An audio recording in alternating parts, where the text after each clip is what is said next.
नमस्कार। आज है 4 जुलाई और देखिए ईरान और अमेरिका से बहुत सारी खबरें निकलकर सामने आती हैं। रोजाना कोई ना कोई किसी ना किसी पर हमले कर रहा है, स्ट्रेटेजी बना रहा है कि आखिर किस तरह से ईरान अमेरिका को मात दे और अमेरिका जो है वो ईरान को मात दे।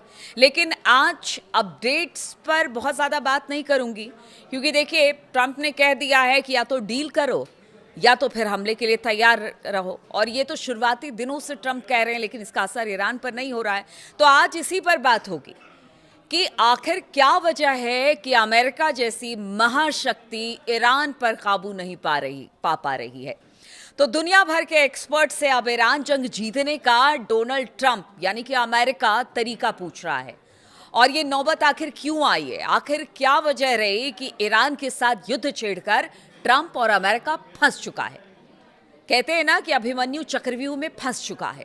अमेरिका और ईरान का टकराव एक ऐसे मोड़ पर पहुंच गया है जहां दुनिया की सबसे बड़ी महाशक्ति खुद को एक कूटनीतिक और सैन्य चक्रव्यूह में फंसा हुआ महसूस कर रही है।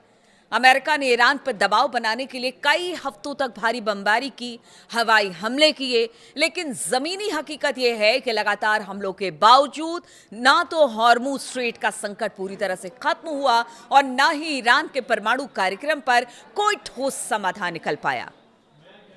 अब समझिए स्थिति ये हो गई है कि अमेरिका को सिर्फ हवाई हमलों के दम पर अपने लक्ष्य हासिल करना लगभग नामुमकिन लग रहा है।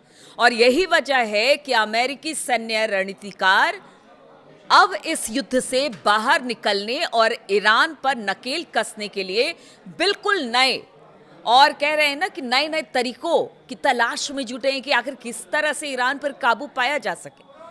CNN के एक रिपोर्ट के अनुसार सेंटकॉम के खुफिया अधिकारी ने मिलिट्री एनालिस्ट के एक बड़े समूह को ईमेल भेजा है और इसमें कहा गया है कि अमेरिका ईरान पर दबाव बनाने और उसे सजा देने के लिए नए नए तरीकों की तलाश कर रहे हैं। पेंटागन के एक्सपर्ट की ओर से इस तरह ईमेल भेजकर रणनीतियों के लिए क्राउड सोर्सिंग, ब्रेनस्टॉर्मिंग करना बेहद असामान्य है। एक जानकार सूत्र के मुताबिक ये साफ तौर पर दर्शाता है कि राष्ट्रपति डोनाल्ड ट्रंप के पास अब ईरान को अपनी शर्तों पर झुकाने के लिए बेहद कम विकल्प यानी कि सीमित विकल्प रह गए हैं। अमेरिका की सबसे बड़ी ताकत उसकी वायुसेना है, लेकिन ईरान के मामले में ये ताकत आधी पड़ गई है। और इसका सबसे बड़ा कारण ईरान की जो ज्योग्राफिकल कंडीशन है ना, यानी कि भौगोलिक बनावट, ये उसकी रणनीतिक तैयारी है। तो आप सोचिए कि ईरान को लेकर ट्रंप ने युद्ध तो छेड़ दिया, लेकिन अब कैसे बाहर निकलेंगे, ये सबसे बड़ा सवाल अमेरिका के सामने बना हुआ है, डोनाल्ड ट्रंप के सामने बना हुआ है। और अब तो ना उगलते बन रहा है ना निगलते डोनाल्ड ट्रंप को बन रहा है। ईरान ने अपने सबसे संवेदनशील परमाणु ठिकानों जैसे कि फोर्डो हो गया, नतान्स हो गया, इनको पहाड़ के अंदर बना रखा है। और इन अंडरग्राउंड बंकरों की परतें इतनी मोटी है कि अमेरिका के बड़े से बड़े बंकर बस्टर बम भी ने पूरी तरह से नष्ट करने में अक्षम साबित हुए हैं अब तक। वहीं भारी बमबारी के बावजूद ईरान के जो राजनीतिक और सैन्य नेतृत्व के रुख में कोई बड़ा बदलाव नहीं आया है। वो लगातार अमेरिकी दबाव का सामना कर रहे हैं। हवाई हमलों की विफलता के बाद आमतौर पर अगला कदम जमीनी सेना को उतारना होता है, लेकिन अमेरिका के लिए ये किसी बुरे सपने से कम नहीं है, क्योंकि ईरान में जमीनी सेना भेजने का मतलब है एक ऐसे युद्ध की शुरुआत जो सालों तक खिंच सकती है। ईरान का जो पूरा ज्योग्राफिकल कंडीशन है, जो इराक या अफगानिस्तान से कहीं अधिक जटिल है, क्योंकि आप इराक में जिस तरह से अमेरिका ने घुसकर सद्दाम हुसैन को मारा, या अफगानिस्तान में जिस तरह से सालों साल उसने वहाँ पर एक तरह से काबिज रहे, लेकिन कहा जाता है कि ईरान में आप ये नहीं कर सकते। ईरान की जो ज्योग्राफिकल कंडीशन है वो इतनी टफ है कि वहाँ पर घुसना बड़ा मुश्किल है। एक तरफ कंक्रीट के पहाड़ हैं, दूसरी तरफ मरुस्थल है। आप समझिए कि उसके बाद समुद्र है। कहाँ आप किस तरह से आप अपने फौज को उतारेंगे, और फौज उतारेंगे तो जो कत्लेआम मचेगा फिर अमेरिका उसे कभी नहीं भूलेगा।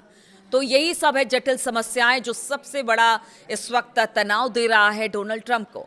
और इस मौजूदा तनाव और छिटपुट सैन्य संघर्षों में जो अभी तक हुए हैं, ये जो सैन्य ठिकानों पर ईरान ने हमला किया, उसमें अभी तक 18 अमेरिकी सैनिक मारे जा चुके हैं, जो उनकी तरफ से आंकड़ा हुआ है, आंकड़ा आया है अमेरिका की तरफ से। 500 से अधिक सैनिक घायल हुए हैं इसमें। ट्रंप की राजनीतिक मजबूरी और चुनावी वादे भी एक बड़ा मुद्दा है राष्ट्रपति डोनाल्ड ट्रंप के सामने। ये जो संकट है केवल सैन्य नहीं है, बल्कि राजनीतिक तौर से भी बड़ा महत्वपूर्ण है, क्योंकि जब चुनाव में ट्रंप उतरे थे तो उन्होंने कहा था कि अमेरिकी जनता से वादा किया था कि वो अमेरिकी सैनिकों को विदेशी धरती पर चलने वाले लंबे युद्धों में नहीं झोंकेंगे। ऐसे में ट्रंप के सामने एक बड़ी चुनौती है कि उन्हें ईरान पर दबाव भी बनाए रखना है ताकि वो परमाणु हथियार ना बना सके और हॉर्मुज़ स्ट्रेट से जहाज़ों को सुरक्षित आवाजाही करवा भी सके, लेकिन साथ ही उन्हें किसी बड़े ज़मीनी युद्ध में फंसने से भी बचना है। और यही वजह है, यही दुविधा है ट्रंप के सामने, जिसने अमेरिकी सेना को ये सोचने पर मजबूर कर दिया कि बिना गोली चलाए या बिना बड़ी सेना भेजे ईरान की कमर कैसे तोड़ी जाए। अब क्या हो सकता है और वो तरीके अलग अलग क्या है जिसे अमेरिका तलाश कर रहा है और लोगों से पूछ रहा है कि बताएं भला कैसे ईरान पर विजय पाया जाए। तो देखिए, सेंटकॉम नए तरीके खोज रहा है। ऐसे में अमेरिका इन 3 गैर परंपरागत रणनीतियों पर फोकस कर रहा है कि इतना जहां तक लड़ाई लड़े हैं वहां कुछ कुछ चीज़ों पर और एक्सपेरिमेंट कर लिया जाए, जिससे हो सकता है ईरान पर कब्जा किया जा सके। तो वो 3 जो विकल्प तलाश रहा है अमेरिका, वो क्या है? तो साइबर युद्ध। अमेरिका ईरान के महत्वपूर्ण इंफ्रास्ट्रक्चर को निशाना बना सकता है, जैसा कि रिपोर्ट में दावा किया गया है। वाटर सिस्टम और जो डीसैलिनेशन प्लांट है उनको, यानी कि वहाँ जो पानी को मीठा करते हैं, उस प्लांट्स पर साइबर अटैक करेगा अमेरिका। पहले ही युद्ध का एक नया मोर्चा ये बन चुका है, और अगर ऐसा होता है तो ये सोचिए कि लड़ाई और बड़ी हो सकती है। तो एक तरीका ये भी है कि उनके इंफ्रास्ट्रक्चर पर ईरान के हमला किया जाए, जैसा ट्रंप पहले भी कह चुके हैं। उसके अलावा जो पहले हमने देखा था किस तरह से अंदर खाने ईरान में विद्रोह हुआ, लोग सड़कों पर उतरे, तो उसको कोशिश होगी कि किसी तरह से उस विद्रोह को दोबारा उठाया जाए, उसको हवा दिया जाए। ईरान में महंगाई और आर्थिक संकट के कारण पहले से ही जनता में भारी जो आक्रोश है या फिर कह लीजिए गुस्सा है, उसको हवा दी जाए। न्यूयॉर्क पोस्ट की रिपोर्ट के अनुसार ईरान में विपक्षी गुट किसी भी वक्त एक नए जो राष्ट्रव्यापी विद्रोह की चेतावनी दे रहे हैं। कहीं ऐसा ना हो कि उसी को आधार बनाकर, उसी आंतरिक गुस्से को आधार बनाकर गुप्त तरीके से ईरानी सरकार को गिराने और कमजोर करने की कोशिश ट्रंप की होगी। और तीसरा, सख्त आर्थिक नाकेबंदी यानी सैंक्शंस लगाना। ईरान पर पहले ही बहुत सैंक्शंस लगा चुका है। अब तो ईरान ऐसा है ना, कहते हैं कि आप बहुत ज़्यादा कोई चीज़ करते हैं तो आप उस चीज़ से अभ्यस्त हो जाते हैं, यानी यूज टू हो जाते हैं। निकी हेली और अन्य अमेरिकी एक्सपर्ट का मानना है कि ईरान को रोकने का एकमात्र तरीका है उसकी फंडिंग के सभी रास्ते पूरी तरह से बंद कर दिए जाए। और ये कोई पहला मामला नहीं है कि वो अमेरिका ने या ईयू ने या फिर बाकी देशों ने उस पर सैंक्शन ना लगाए हो। इसके बावजूद ईरान सस्टेन कर रहा है, उससे लगातार लड़ रहा है, लगातार जवाब दे रहा है। और आप सोचिए कि ट्रंप की नाक में दम कर रखा है उसने। तो क्या अफगानिस्तान और इराक वाला हाल यहाँ पर होगा? क्या मतलब युद्ध लंबा तो चलेगा। अफगानिस्तान में हमने देखा किस तरह से वहाँ पर इतने साल रहने के बाद अमेरिकी फौजी वापस लौटी। तो क्या उसी तरह से ये युद्ध भी लंबा खिंचेगा? लेकिन अगर ये लंबा खिंचेगा तो आप समझिए कि ये ट्रंप के कार्यकाल के लिए एक बदनुमा दाग ही रह जाएगा, जिसे जो कहते हैं ना कि एक पेंडोरा बॉक्स खोल दिया और फिर वो बंद कैसे होगा वो कोई नहीं जानता। क्या ट्रंप के जाने के बाद भी ये युद्ध इसी तरह से चलता रहेगा जब तक कोई नई सरकार अमेरिका में नहीं आ जाती है, या फिर ट्रंप चाहेंगे कि इसे अपने ही कार्यकाल में समेट कर जाए? बहुत सारी ऐसी बातें हैं जो कि ना तो अमेरिका को समझ में आ रही है, ना डोनाल्ड ट्रंप को समझ में आ रहे हैं। इसलिए उन्होंने एक पूरा खुला मंच दे दिया है कि जो बताएगा कि ईरान पर जीत कैसे हो सकती है, हम उसी पर अमल करेंगे। बताइए, अब महाशक्ति का ये हाल हो गया है कि वो ईरान पर फतेह पाने के लिए किसी और से और किसी और तरीके से, और अब ये कह दिया गया है कि ओपन है कि आप बताइए कि किस तरह से जीत हासिल की जा सके। तो ऐसा अमेरिका कभी नहीं रहा। अमेरिका ने जब भी कोई बड़ा कदम उठाया है, बड़े ही सोच समझ के पूरी रणनीति के साथ ये कदम उठाया गया है, लेकिन इस बार जो ट्रंप ने किया ना, उसे शायद ही अमेरिका और अमेरिका के लोग कभी भूल पाएंगे।